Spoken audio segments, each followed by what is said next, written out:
Hello, and welcome to my late night show, Joy of Working.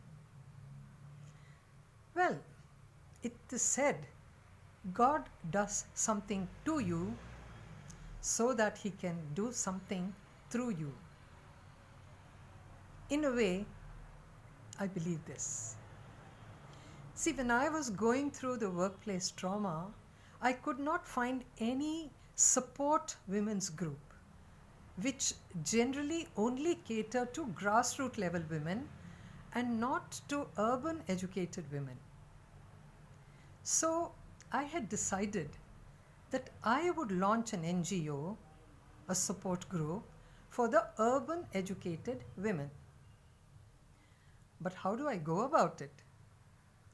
I had no job, no income, and my husband had retired from the Indian Navy with a very meager pension, which is now much better, no doubt, but at that time, not too much. So I didn't feel like asking him. Anyway, I put it on the back burner and said, Jo hoga, so hoga. We were at a lunch morning at the Retired Naval Officers Foundation, and there a lot of people expressed their sympathy, empathy, and there was Admiral B.R. Vasant, who was at one time my husband's boss.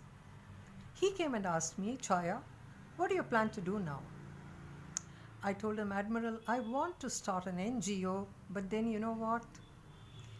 I don't have the money for it. And I just laughed and left it at that. He said, what do you want money for? I said, I've got to register it as a trust. I have to have visiting cards. I have to have letterheads. You know, Admiral, all these things cost money. He said, yes, I know. Conversation over. A week later, in the mail, I got a check from Admiral Vasant. He said, this is for your registration, your visiting cards, and your letterheads. Come on, roll out your NGO. Oh my God, see what happens? Somebody else harasses you, somebody else saves you. You do believe in God, don't you? He comes in different avatars. I said, okay, but now I have to get these things printed. Where do I go? I walked around near my house and I found this NJ Enterprises.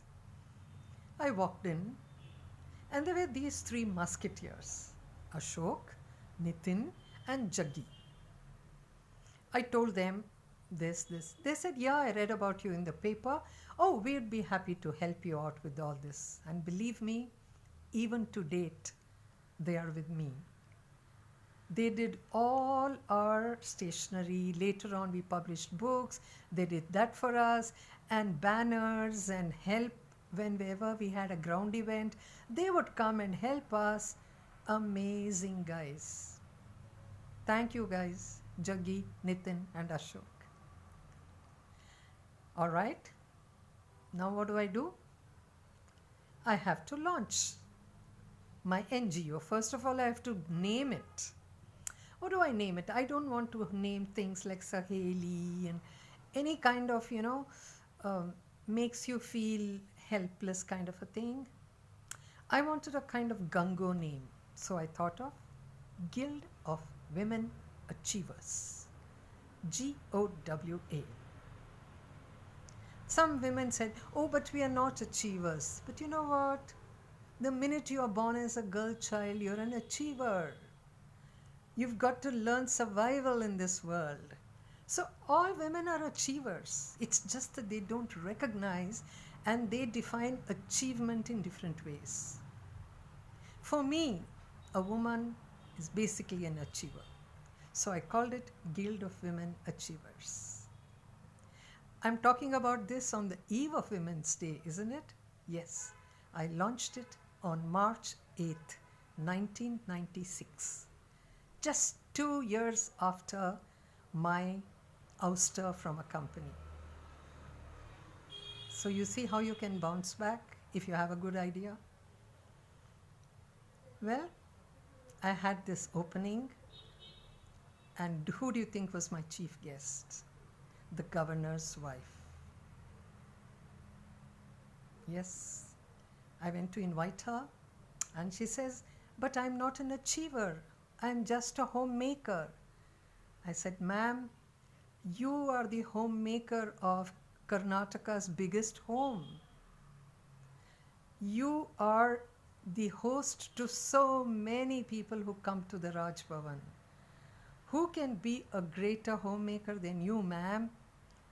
So please come and inaugurate Guild of Women Achievers." She says, "Beti, हमने ऐसे सोचा ही नहीं था." Khurshid Alam Khan was the governor, and she came. And we had this in the Rotary Hall. Believe me, it was full of almost 100 who's who women of Bangalore. And she spoke extempore for 20 minutes on the role of a homemaker. I could not believe it. And here was the lady who said, "Hey, I'm not all that good." See, even at that level, you kind of underplay your own talents or skill. She was so happy, and she got a standing ovation in the hall. Yes, Guild of Women Achievers was to give women how to maximize your potential. That was my objective. It was not going to be a welfare organization. It was going to be a women's development organization where I would help them cope with any kind of harassment at workplace. Mostly that was my agenda. And later, of course, I'll share with you what other things we did, but that was the main objective of Guild of Women Achievers, to be a support group for urban educated women. And I must say a big thank you to Kavita Ramdas, who was at that time the chief of the Global Fund for Women. When I requested them for a donation or like a support, they sent me a check saying that we are pleased that you are starting something for urban educated women. So I could not go to the government because government does not have funding for these things. They only give it to grassroots level women. But that's okay. There were other people who helped GOWA start. On March 8th, GOWA will be 25 years old. I had a press conference at Century Club where almost all the Johnny-Mani journalists were there. And we got tremendous press coverage. I was even featured in Business India. Why am I sharing this with you? To tell you, one door closes, another door opens. But you've got to look for that door and not cry over a door that closes. I will be with you in the next episode. This is Jaya Srivatsa saying, Happy Women's Day to all of you.